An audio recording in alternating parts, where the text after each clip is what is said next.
I look around, I don't see a lot of people in this room, but it's typical, right? Like us Micronesian time. Yeah, wherever we go, we carry that with us.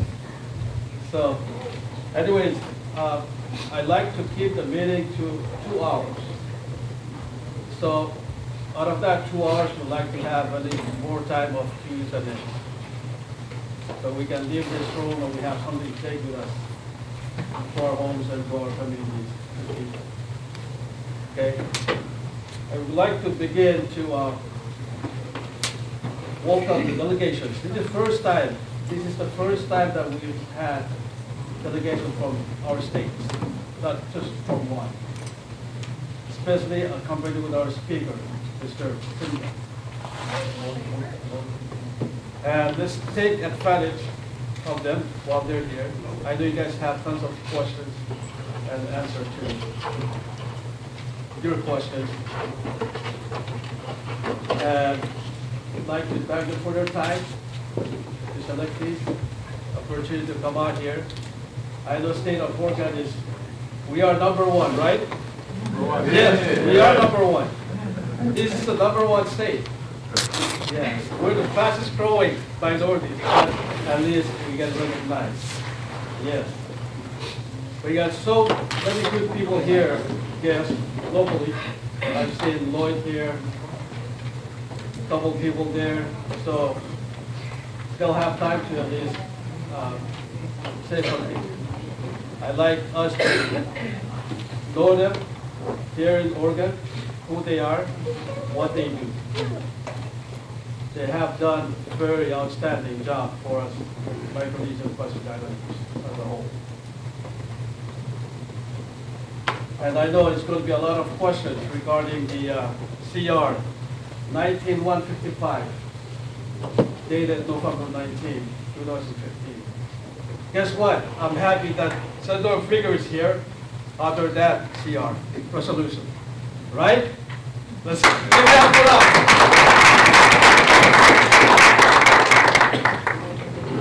So now you can rest assured, you don't have to search Facebook anymore to get your answer. He's here with us tonight. Okay? Like I said, let's keep this meeting as informal so everybody can be able to relax and enjoy it. I would like to pass this to Cho Ellen, and I would like to call David Anito beside me. He'll be the one taking over the meeting. But I would like to have Cho Ellen acknowledge a few people. Some of you guys probably don't know who he is. He's from Chu, just like me. Yeah. We're sacrificing our own time to help everyone here in the room and everyone that don't make it tonight. So he's the front man. I'm going to have him take over from there. All right?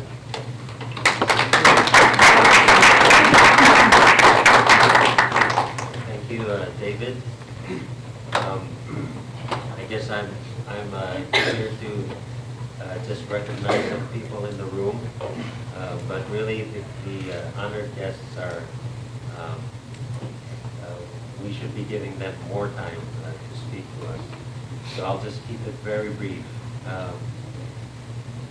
We want to acknowledge first of all, you community members for coming.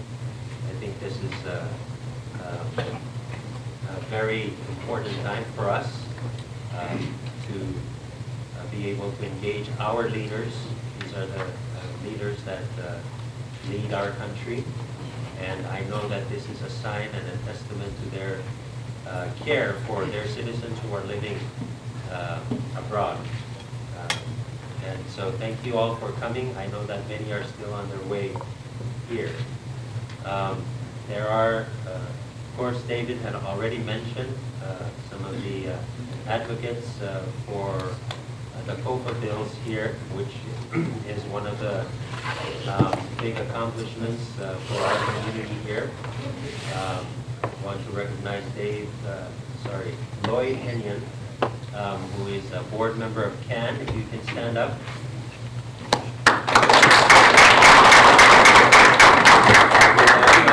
And David Anatov, who is the organizer for CAN. By the way, CAN is the COFA Alliance National Network. And then we have our very own Madam President of CAN. She's the president of CAN, Kiana Angelo.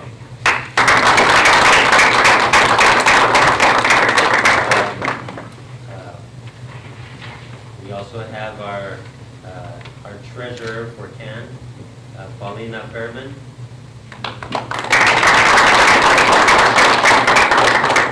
And of course, there are other members of the community who have been advocating along with CAN.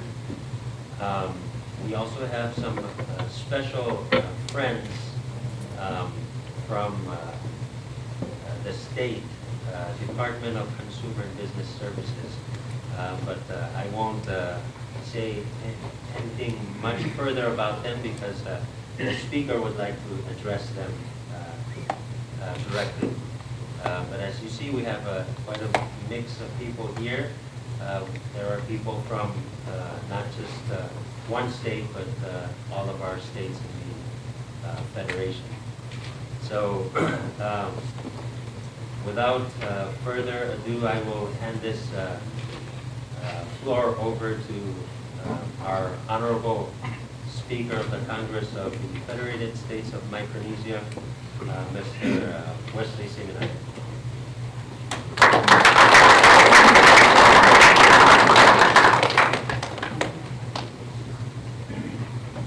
Thank you, Joe.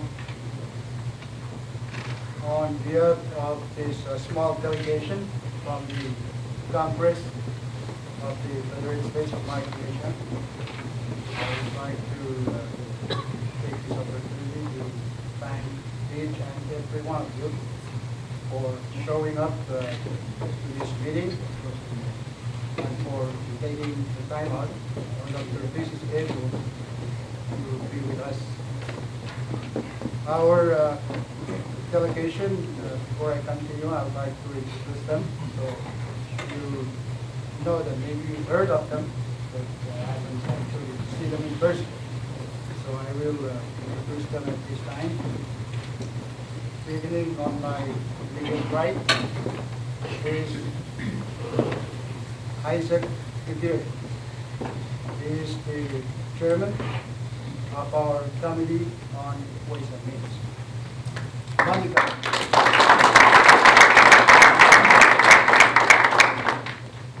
Seated next to him is Senator Esmond Moses. He is our vice chairman of the Standing Committee on Education.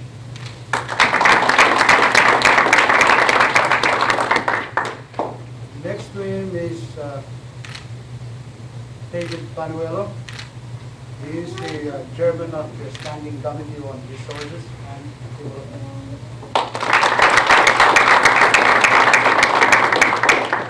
We have another senator with us. I apologize that he's late. I'm not sure whether he's going to find his way to his meeting place. He is Senator Nedan, Ponciano Nedan. He is the chairman of the Committee on Health and Social Affairs. Let me also just keep in mind. We're fortunate enough that one of the officials of our FSM Embassy in the United States in Washington, D.C. is here with us. He is James Knight, the Deputy Chief of Mission of the FSM Embassy located in Washington, D.C.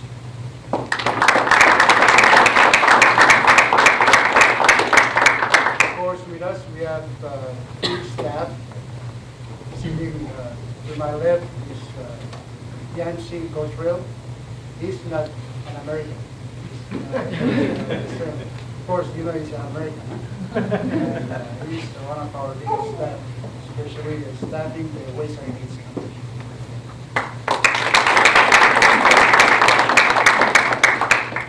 True, sitting there is our assistant PIO, Public Information Officer, and he's here to take note of what transpired in this meeting, so we can understand the information to our numbers.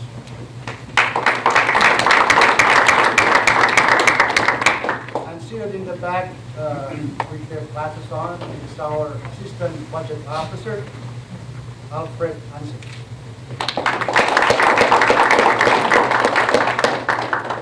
That's basically the composition of our small delegation. Oh, I'm sorry, I forgot my, how come you're sitting among the, that's our Director of Administration, Suda Rayo. Oh,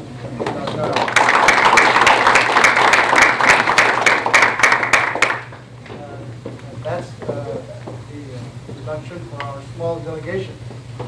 But as you might know, our Congress is composed of 14 members, very small number.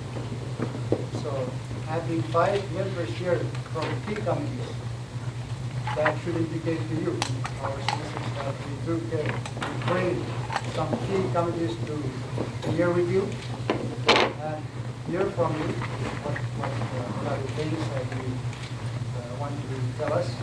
We can take them back home. And we are also here because we want to acknowledge the support of the leaders and some people of this great state of work. So before I continue on, I want to take this opportunity to say on behalf of our delegation our appreciation to some people that are very happy that they're also here. I start with Mary.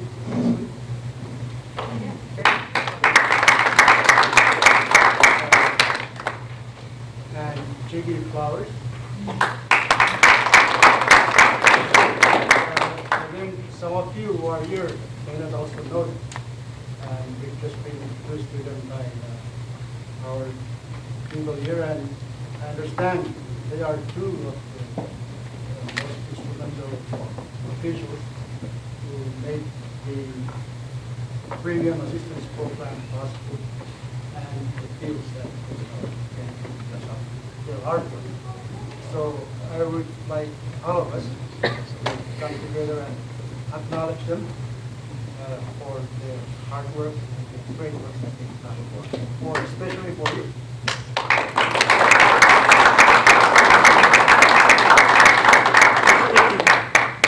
I just want to say at this point that on behalf of our citizens, thank you very much. We will do what we can as government from the federal states of Micronesia to do what we can to continue to improve upon what we've done on behalf of our citizens living here, residing in the state of Florida. So thank you very much for all the work. I hope we can continue.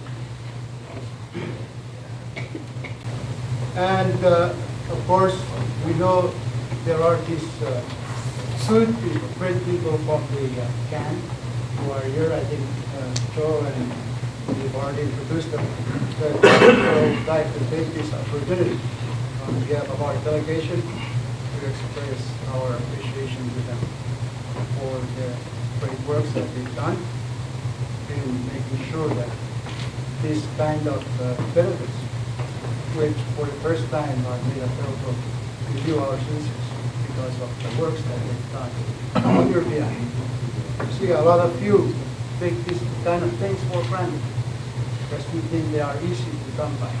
But you really do not know the kind of works that these people invested in doing the works that they need to do to make sure that these things materialize on your behalf.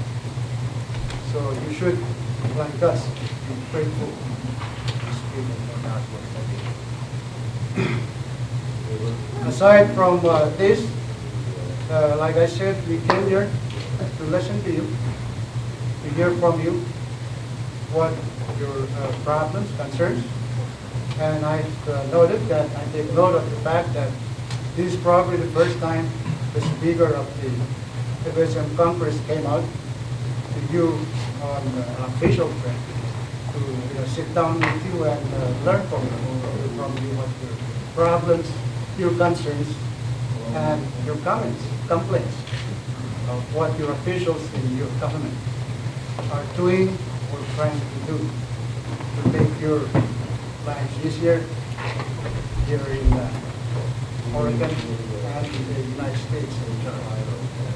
So feel free, when it comes to the Q&A part, ask your questions, and please don't try to fight with us, because we're not here to do that. We're here to hear from you. Anything else that I need to say, gentlemen?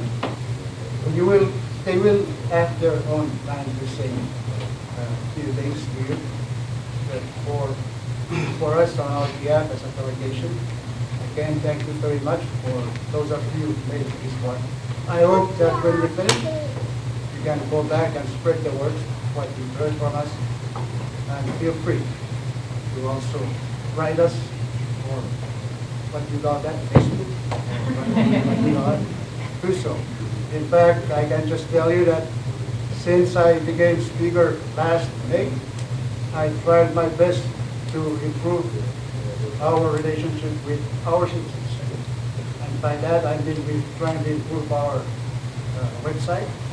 We're trying to go out to you more regularly, more often, so that we can hear from you and update ourselves of what are your problems and concerns as you move forward with your lives.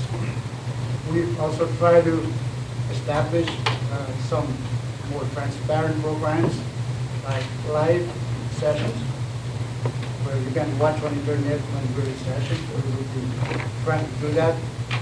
And we're taking our public information officers around us so they can also report on things that they see while we're around.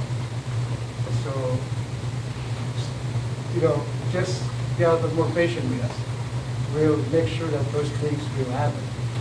And our website will come out pretty soon, maybe not this month, next month, on the live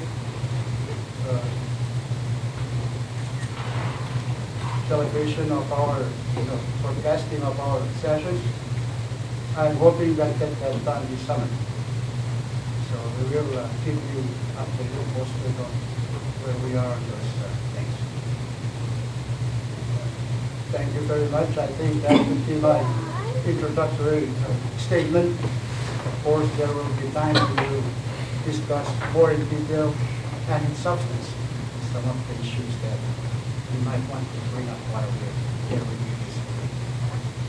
Thank you very much, and I hope we will have some very constructive meeting. Thank you.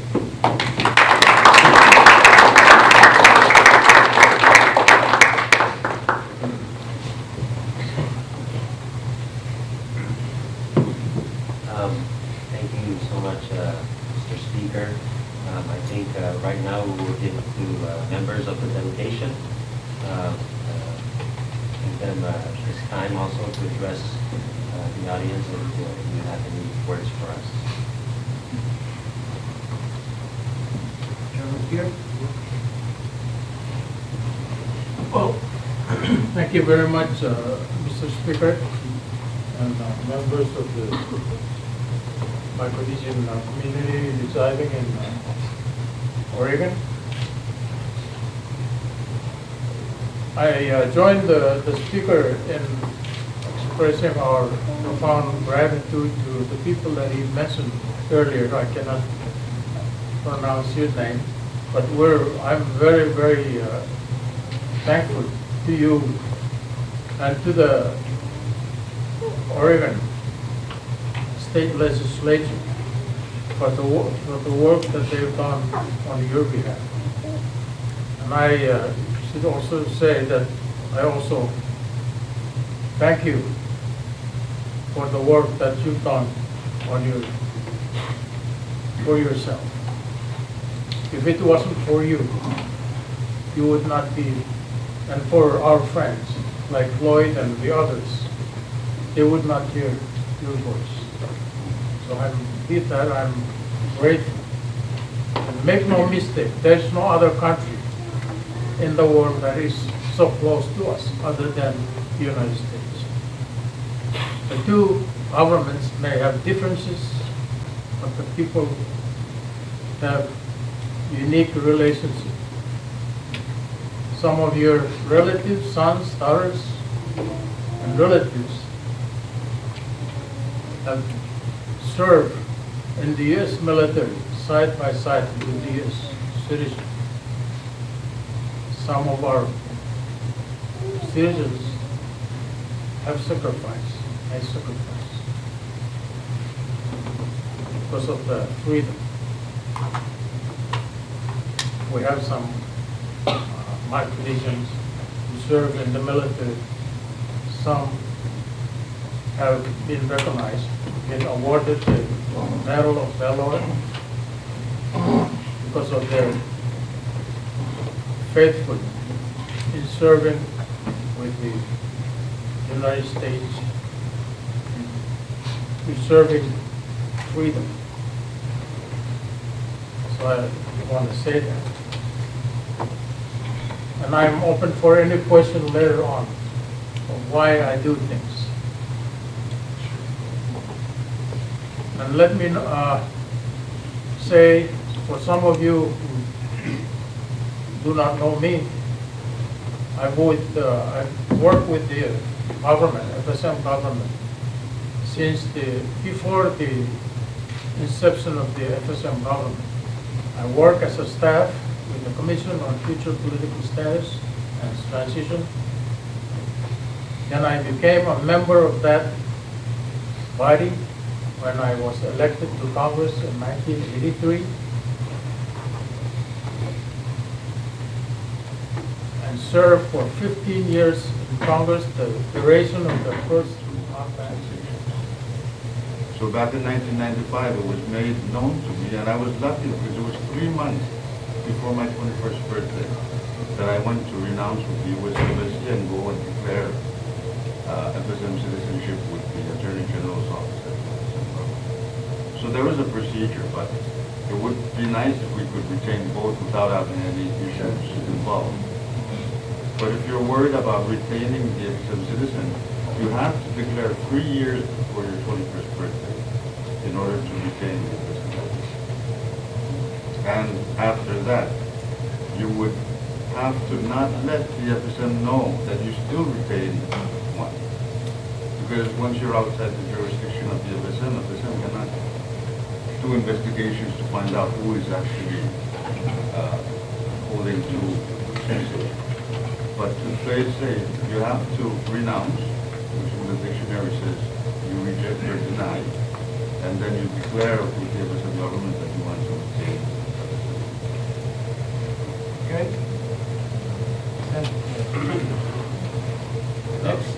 Next question from that side of the room. Not a question, but just a announcement. If you're still interested to furthermore your question, we too have another meeting in Portland at 5. We have 4 hours meeting tomorrow. Start at 6 to 10. Thank you.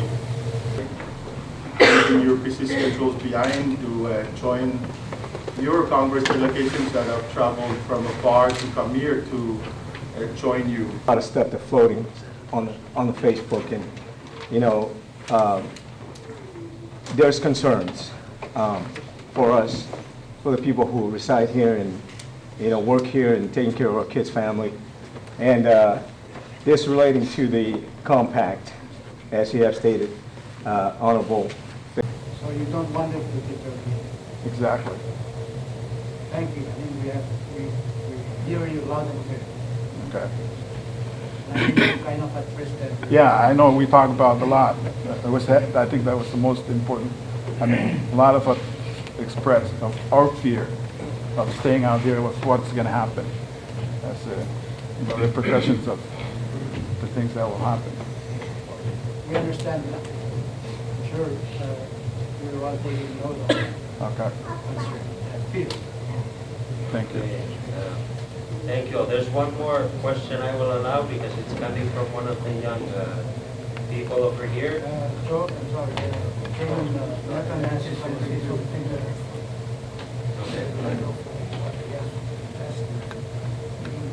Is a comeback. This nation has to give me support. Administration board. Not- US. Not hearing you. FSM. If they all agree that we're gonna terminate the comeback and then terminate. Right. But this one, we just ask president to look into it. There is a possible way to terminate comeback because of so. It's mentioned there. Okay, state your position. What is your position? Terminate or no termination? It's indefinite. But Let me assure you, what we decide. what we did Decide. Go ahead. is to generate this process, been mentioned. But you know, immigration provision is one that is very, very important. The government worked very hard for it, and I don't think it can easily be terminated. I want to assure you. Okay, your fear is allayed. Next question. But I will assure you, I raise my hand. It will be what I will satisfy. That's just a thing. Before turning your question. Okay, last question. It's actually not a question, it's a special request. There are some officers to come back and help our, states. There are a lot that have so much concern about communicating with the scholarship office that they've been attaining 4-point GPA, and they realize that some of the students that attain 3-point GPA got scholarship award, but not them. That's something that I request if you guys can look into that, to distribute the fund equally to all the students from all its states, because they also have a hard desire to come back and help. But if we don't do that, that will discourage them to further their education. So that's my request. Another one is, he was talking about all these diseases that our people are encounter. I was hoping that our leaders will implement something that will help our own people to do something to take care of themselves, to avoid those stuff to happen to them. We were talking about a foggy idea about the COFA thing. Somebody mentioned that. I don't think there's so much understanding about that, and we're wondering what's our benefit from that COFA. Well, we apologize if you were not receiving the appropriate information in time to submit your application. Or did you go online and try to? It's actually not me, it's my niece. She did how many times she called the office, how many times she never get response. She's actually working on her master's degree, but she just stopped right there because there's so much stuff that she needed the money or the financial need for to take care of her thing. But she actually wanted to work for the government. So that's one of the big discouragement that.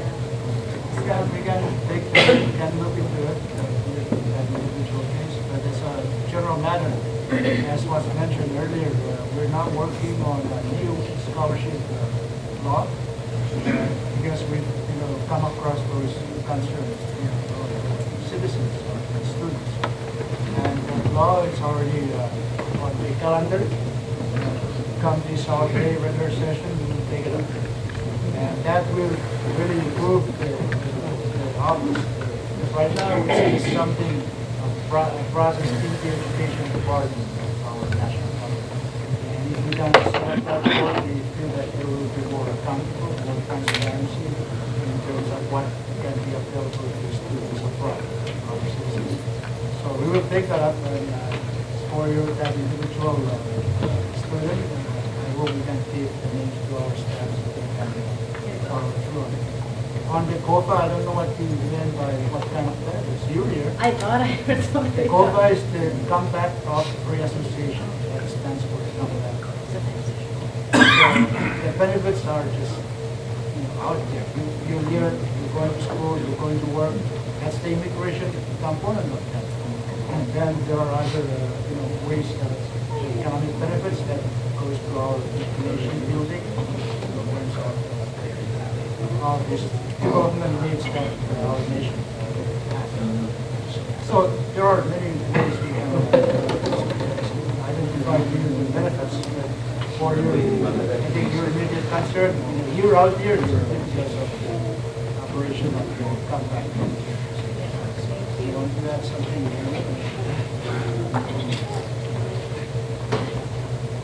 You mean the COVA health bill that was passed by the Oregon I legislature? think, yeah, that's what we were more like concerned. We wanted to know more about. Well, I think Joe and them will know more about it. They were the ones who were a lot of people around it and explaining it. So when you have meetings, I'm sure the office can give you more information on it. So the committee can be aware of it.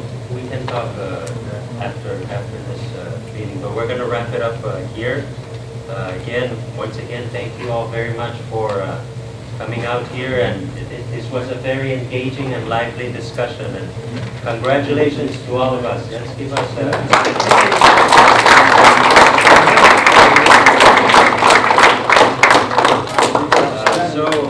I believe in closing, we'll give it back to our master of ceremony, David Bernard, to close time for. Thank you, Joe. It's been real. And thank you everyone for coming in, especially the delegation here. We never had this arrangement before, Speaker Owan. Thank you for bringing the government closer to us.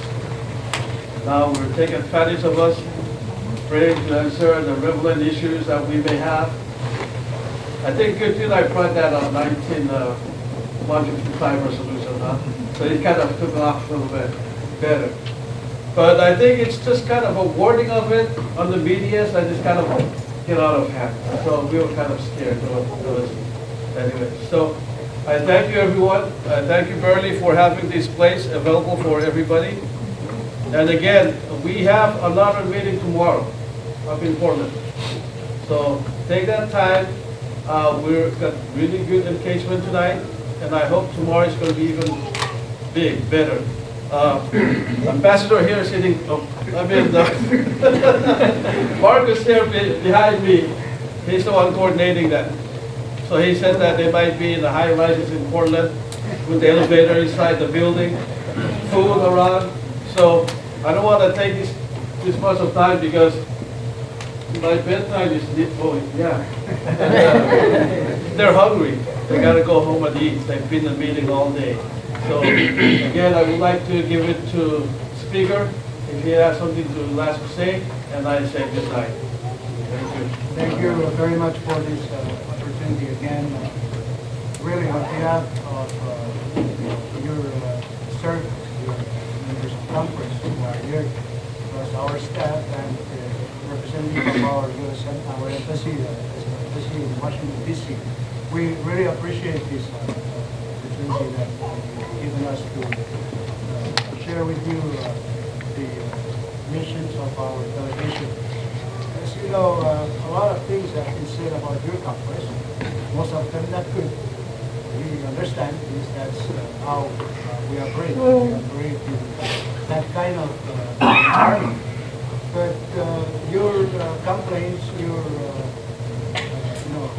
concerns, everything that comes to us actually strengthen our work. Because once we hear what you have, then it can help us formulate policies, formulate ideas on how to make sure that we tackle and address the concerns of the companies. So hear whatever you want to hear about your conference. I can assure you, conference will be around for you. we'll continue to work as hard as we can to make sure that we protect your interests, we protect your future, so that when we are all gone, we're all 6 feet underground, that you can be sure that we have done something to improve your life. So really, on behalf of my delegation, thank you very much for this opportunity. And